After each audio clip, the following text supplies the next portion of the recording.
Hi, this is Terrence Fleming from Todaysloops.com, and I'm here to show you how you can utilize the multi-track loops that either you just purchased or that you're going to purchase or that I encourage you to get. First thing you would do is pull up, for the multi-track section, because there's two different types of formats that I use. It's the multi-track format, and that's for those who like the loops that they heard and they just want to utilize them in the song and they just want the multi-track files. Then you can pull up any DAW system. In here you see this is Cubase Studio 5, but you can do the same thing with Pro Tools, Sonar, Cakewalk, anything that can handle multi-track files.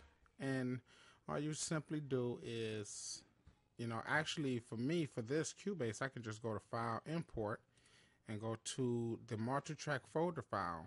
As you see here, this is your Dilla step set, Dilla samples and multi-track files. You simply open it, select them all. They're bad costumes. Huh?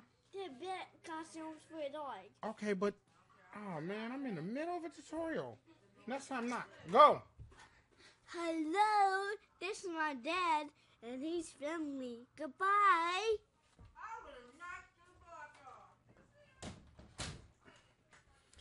Yeah, I don't know, I guess he learned that from way back in the day, man. Anyway, here, we're going to hit reuse. Let's say it's already in the pool. So we'll say reuse, and we'll just reuse all of them.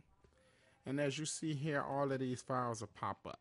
All right, now it's not going to say reuse on yours. It's just going to insert them. But I already had these in here, tweaking around, toying around with them. So as you see, everything loads right up, the name of them and everything. Now the tempo of this particular one is 91, and you'll always find the tempo somewhere in the package, either in the text file, the loop itself, something. It's always going to give the tempo. So in this particular here, I already see I have the tempo fixed at 91, which means that when I loop this, when I play it, when I loop it, it'll play fully. So let's play it real quick and you see what I'm talking about.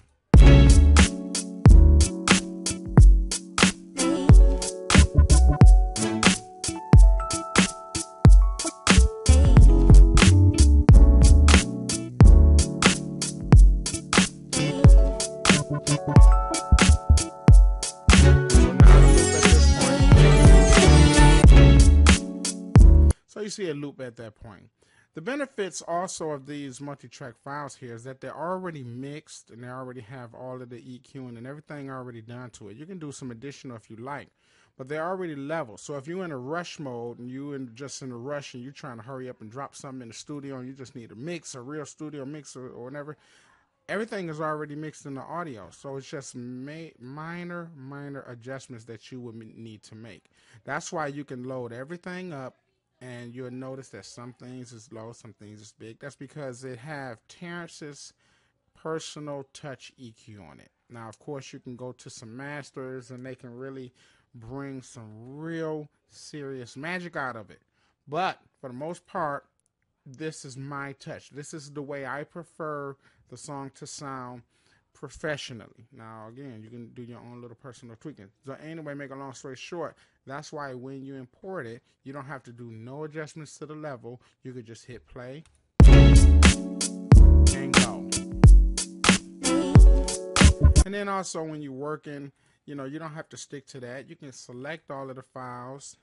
You can copy them, drag them, stretch them out, because right now they only stretched out to 9 bars, but you can stretch them out to 17 bars, or you can stretch them out to a whole full song. Simply copy them, paste them, and drag them along. And then you can mute them. Say, for instance, you've got that playing and you want the bass and the piano to drop out at a certain point. You just play it like that. And when you play it back,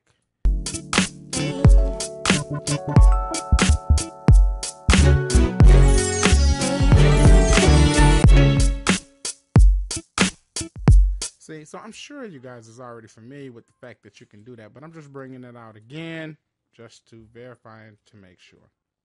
All right, now that's one way that you can utilize these loops, these samples. It's not, real big creative or nothing like that, nothing real crazy. It's just a simple loop. Then you can import them in your drum machine. Now in this case, I imported it into Reason. But see, you can import these samples. I got my one-shot samples. Yeah, if we go hit our folder here, you'll see that we have the track sample chops. And these are just our one shots, which means as soon as you hit the trigger, as soon as you trigger, you're going to hear a sound.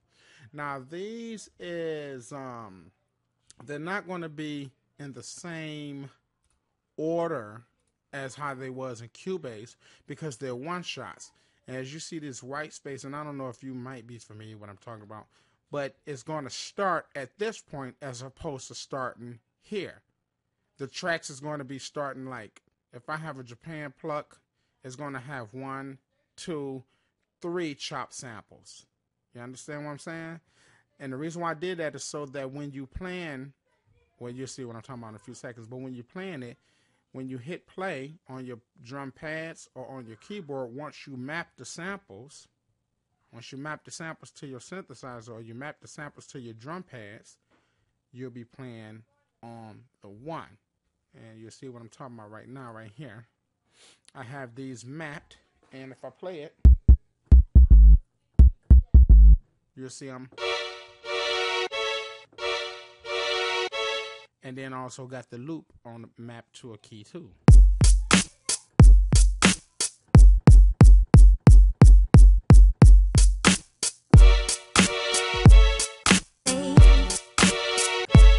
You see what I'm saying? And that gives you the opportunity to go ahead and... So now you can hold the whole sample and you can just play it like this.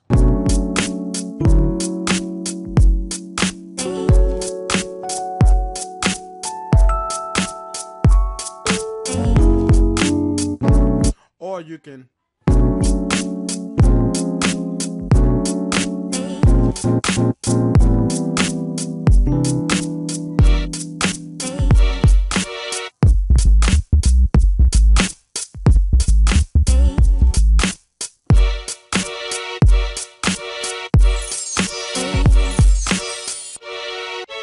You see what I'm saying? So you can freak it, you can tweak it, you can put each sample on the pad and you can treat it as a full-fledged sample.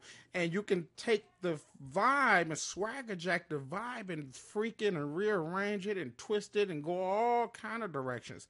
And also keep in mind that this right here, like right now I don't need to adjust the pitch on that, but some samples like these here, you see, I just got them assigned to one key. One shots, just one shot.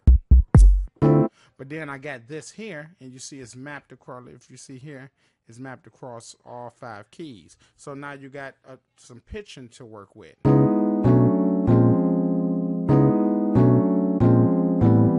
And I can make it longer if I want, stretch it here, or I can make it shorter. You know how I made these, like just one shot. But I want to make it a little longer.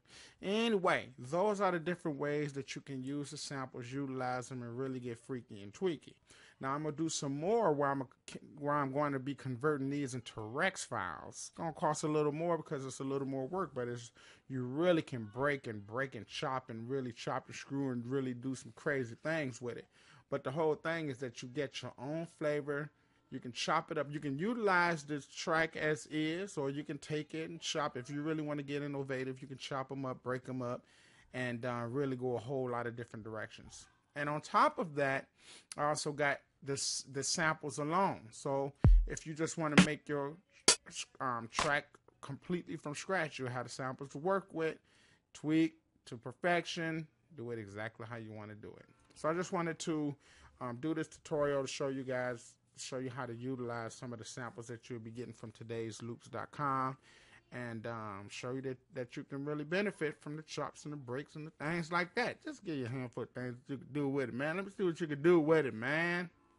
All right, so I guess that's it.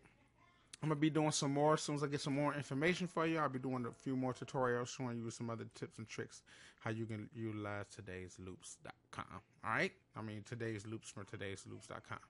All right, and make sure if you want to see how these tracks were put together, see how these tracks was produced, go over to Todaysloops.com and become a member, a subscriber, and I'll be sending you links to free tutorials so that you can see how some of this production was produced. All right, so until the next time, I guess that's it. I'll see you in a minute. See you when I spin it.